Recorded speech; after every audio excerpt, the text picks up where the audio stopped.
లేదు, నాకు ఎవరు హెల్ప్ కాకి ఎవరు చేస్తారు? అవునా కదా? సో ఎక్కడికి పోయినా ఎవరి బాధలు వాళ్ళకే ఉంటాయి, ఎక్కడికి పోయినా ఎవరి బాధలు వాళ్ళకే ఉంటాయి. కాబట్టి మన బాధలు మనకే, కాకపోతే చూడడానికి నా ఎక్కువ అనిపిస్తాయి, కానీ ఎవరి వాళ్ళకు ఎక్కువ అనిపించే అవకాశం ఉంది. కాబట్టి అందరిని చూస్తే మనయే తక్కువ అనిపిస్తుంది. కాకపోతే మనం అబ్జర్వేషన్ అనేది ఉండాలి, ఫోకస్ అనేది చాలా ఇంపార్టెంట్. సో ఫోకస్ మనం ఎవరి మీద అయితే చేస్తున్నామో వాళ్ళ సమస్యలు ఎట్లున్నాయో చూసినట్టయితే వాళ్ళకంటే మనము బెటర్ అనిపిస్తుంది. సో ఎక్కువ ధనికుల్ని చూసినప్పుడు మనకేమనిపిస్తుంది అంటే నేను పేదోని లాగా కనబడుతుంది. ఎస్ఆర్నో? సరే, పేదోని చూసినప్పుడు నేను ధనికుని లాగా కనబడతాను. సో ఫోకస్, నాకేం లేదు దానికోసం నేను ఫైట్ చేయాలి, కానీ చూపు మాత్రము నాకేం కావాలో దాని మీద ఉండాలి, ఎవరిని చూడాలో వాళ్ళని చూడాలి. రైట్? సో ఇట్లా మనం చూసినట్టయితే విస్టైల్లో అద్భుతమైన ప్రోడక్ట్స్ ఉన్నాయి, మీకు ట్రైనింగ్స్ కూడా జరుగుతూ ఉంటాయి. తర్వాత మీ అప్లైనర్ మీకు ఎప్పుడు అందుబాటులో ఉంటారు. కాకపోతే మీకు ఏం కావాలి అనే కోరిక మీకు లేకపోతే, మీకేం కావాలి అనే కోరిక మీకు లేకపోతే మీరు జీవితంలో సక్సెస్ కాలేరు. లాస్ట్కి ఒకసారి చెప్తాను, స్కూల్లో ఒక 20-30 మంది పిల్లలు ఉంటారు. క్లాస్లో ఎంతమంది ఫస్ట్ వస్తారు? ఒక్కళ్ళు, ఇద్దరు, ముగ్గురు వస్తారు. సో విస్టైల్లో కూడా చాలా మందిని మీరు చూస్తూ ఉంటారు. డబ్బులు తీసుకొని స్టేజ్ మీద ఉన్న వాళ్ళు ఎంతమంది ఉంటారు? తక్కువ మంది ఉంటారు. సో ఇక్కడ మీకు ఒక హాస్టల్ గురించి చెప్తాను. హాస్టల్లో 100 మంది పిల్లలు ఉన్నారు. ఎంతమంది అండి? 100 మంది పిల్లలు ఉన్నారు. హాస్టల్లో 100 మంది పిల్లలు. హాస్టల్లో ఎక్కువ వంట ఏం చేస్తారు? ఉప్మా ఎక్కువ చేస్తారు. ఎస్ఆర్నో? ఉప్మాని ఎక్కువ చేస్తారు. ఉప్మా ఎంతమందిని ఇష్టపడతారు? ఉప్మా ఎంతమంది ఇష్టపడతారు? చాలా తక్కువ మంది ఇష్టపడతారు. కాకపోతే ఇక్కడ మన మైండ్ సెట్ చూడండి, 15 మంది ఏమో ఉప్మాని ఏది ఉంటే అది తినాలి, చదువుకోవాలన్న ఆలోచనతోటి హాస్టల్కి వస్తారు, స్కూల్కి వస్తారు. రైట్?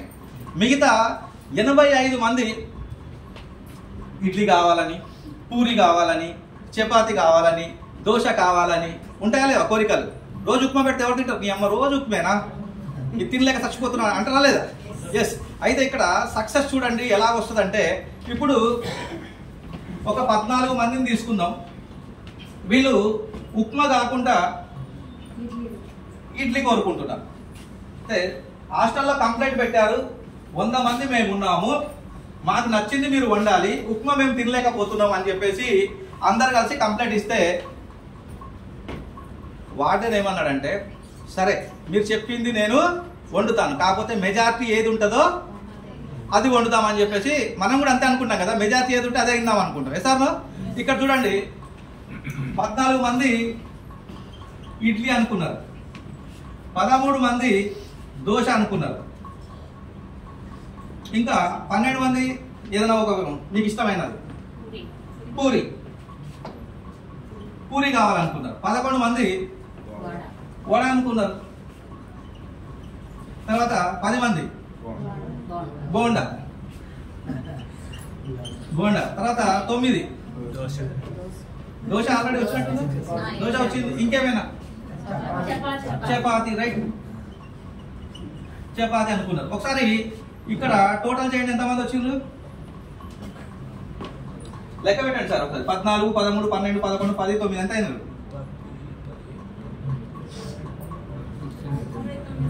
ఎంత? కరెక్ట్ లెక్క అండి. 69. 8 మంది ఇంకోటి ఏదైనా కోరుకున్నారు. ఏదో ఒకటి ఏముంది? ఊతప్ప ఏదో ఒకటి ఉండదు కదా. ఒకసారి లెక్క పెట్టండి, మొత్తం ఎంత అయింది? 77. తర్వాత ఇక్కడ ఎంత అయింది? 77కి 7 కలిపితే 84 అయిందా? 84 మంది ఇక్కడ అన్ని రకరకాలుగా కోరుకున్నారు. 15 మంది మాత్రం ఓన్లీ ఏది ఉంటే అది తిందాము, ఉప్మా అయినా పర్లేదు కానీ నేను జీవితంలో ఎదగాలనుకున్న వాళ్ళు 15 మంది ఉన్నారు. మెజారిటీ ఏదొచ్చింది? ఏదొచ్చింది? ఈ 15 మంది ఎవరైతే ఉన్నారో వాళ్ళ మైండ్ సెట్ ఏదైతే ఉందో, నేను గెలవాలని దీంట్లోకి రావాలి, కానీ నా దగ్గర బియ్యం లేవు విస్టైల్లో నేను చెయ్యను అంటే, లేని ప్రోడక్ట్ నాకు కావాలి అంటే, ఇట్లాంటి మైండ్ సెట్ ఉంటే ఎదగలే. మెజారిటీ ఏముంది? ఏది ఉన్నా నేను గెలిచి తీరాలి, నా ఫ్యామిలీ బాగుండాలి అనుకుంటే మాత్రము ఉప్మా పెట్టినా ఏది పెట్టినా ఏది ఉన్నా దాన్నే జీర్ణించుకొని వర్క్ చేయగలగాలి. Yes or no? ఎస్. ఇంకేమైనా డౌట్ ఉందా మీకు? ఒకటి, ఫస్ట్ ఏం చేయాలి? ఫోకస్. మనం చేసే పని మీద మనకు ఫోకస్ ఉండాలి. రెండోది యూనిటీ ఉండాలి. రైట్. రెండోది యూనిటీ ఉండాలి. మనం చేసే పని మీద మనకు ఇష్టం అనేది ఉండాలి. Yes or no? రైట్. తర్వాత ఇష్టంతో ఉంటేనే ఈ ఏదైతే ఉందో దీనికి లోబడి మనము ఉండగలుగుతాము. ఇవన్నీ కోరికల్ని కోరుకో. Yes or no? ఎప్పుడైతే మీరు విజయం సాధిస్తారో ఇవన్నీ మీ ఇంట్లో ఖచ్చితంగా వస్తాయి, అందరికి పెట్టొచ్చు. Yes or no? Any doubt? So మనకి ఈ క్వాలిటీస్ కనుక ఉన్నట్టయితే విస్టేజ్లో మనం 100% సక్సెస్ కాగలుగుతాము. ఎస్. సో నేను కూడా ఏంటంటే ఒక మారుమూల గ్రామం ఇల్లందులో పుట్టి పెరిగిన వ్యక్తి. 10th క్లాస్, యాక్చువల్గా ఏంటంటే 7th క్లాస్ వరకే చదువుకొని దాని తర్వాత బ్రాండ్ షాప్లో పనిచేసి 130 రూపాయల జీతానికి పనిచేసిన వ్యక్తి నేను. ఎంత అండి? 130 రూపాయలు నెలకు. ఎక్కువనా తక్కువనా? చాలా ఎక్కువ కదా. 130 రూపాయలకు పనిచేసి అది కూడా నాకు కొంత సమయం చేసి తర్వాత మళ్ళీ బ్రాండ్ షాప్లో పనిచేస్తూనే 10th క్లాస్ వరకు కంప్లీట్ చేశాను. కాకపోతే ఏంటంటే 10th ఫెయిల్ అయిన తర్వాత 150 రూపాయల కోసం పేపర్ వేసా.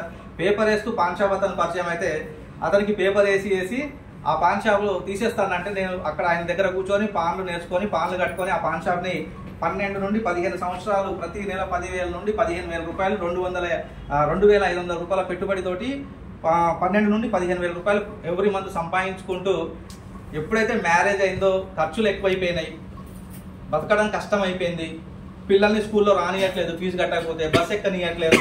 ఆ నరకం అనేది చూసి యాస్ట్ వచ్చి నాలో మార్పు రాకపోతే నా జీవితం అద్భుతంగా ఉండదు. ఇది డిసైడ్.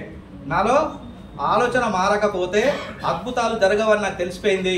చాలా కష్టపడంగా దేవుడు కనుకరించి ఒకసారి ఒక 2 ఫ్రెండ్స్ని పంపిస్తే అప్పుడు నేను విస్టేజ్ గురించి చెప్తే ఫస్ట్ చెయ్యననే చెప్పాను. తర్వాత కూర్చొని సబ్జెక్ట్ విన్న తర్వాత చేద్దామని ఒక నిర్ణయానికి వచ్చి ఆ రోజు తీసుకున్న 2016లో తీసుకున్న నిర్ణయమే ఈ రోజు నన్ను కోటీశ్వరుని చేసింది సార్. Thank you.